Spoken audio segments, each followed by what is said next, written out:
கதையின் தலைப்பு ஓநாயும் புத்திசாலி நரியும். மேற்கு தொடர்ச்சி மலையின் அடர்ந்த காடுகளில் வீரன் என்ற ஓநாய் சுதந்திரமாக திரிந்தது. வலிமையானவன் மற்றும் தைரியமானவன், ஆனால் அடிக்கடி அவனுடைய கோபம் அவனை ஆட்கொண்டது. ஒரு நாள் அவன் ஆற்றங்கரையில் ஆற்று மந்தையைக் கண்டான்.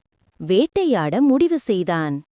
அவன் பாய்வதற்கு தயாராக இருந்தபோது சித்தி என்ற புத்திசாலி நரி தோன்றி, "நிறுத்து வீரா, நான் உனக்கு ஒரு பாதுகாப்பான வழியைக் காட்டுகிறேன்" என்றாள்.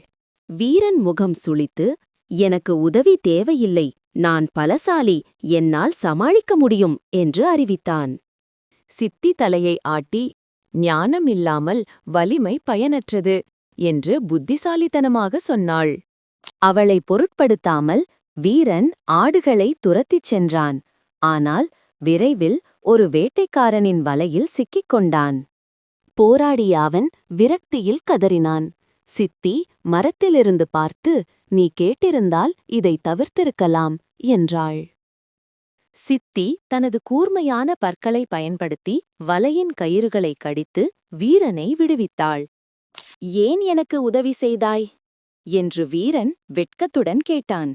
சித்தி சிரித்து, "சில நேரங்களில் பலசாலிகளுக்கு கூட வழிகாட்டுதல் தேவை" என்று விளக்கினாள். அந்த நாள் முதல் வீரன் தனது உணர்ச்சிகளை கட்டுப்படுத்தவும் சித்தி சொல்வதை கேட்கவும் கற்றுக்கொண்டான்.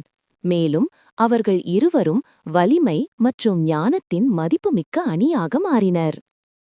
இந்த கதையில் நாம் கற்றுக்கொள்ளும் விஷயம் என்னவென்றால், வலிமை அறிவோடு இல்லாவிட்டால் அது நெருக்கடிக்கு வழிவகுக்கும். உண்மையான வெற்றி வலிமையும் அறிவும் சேரும்போது வரும்.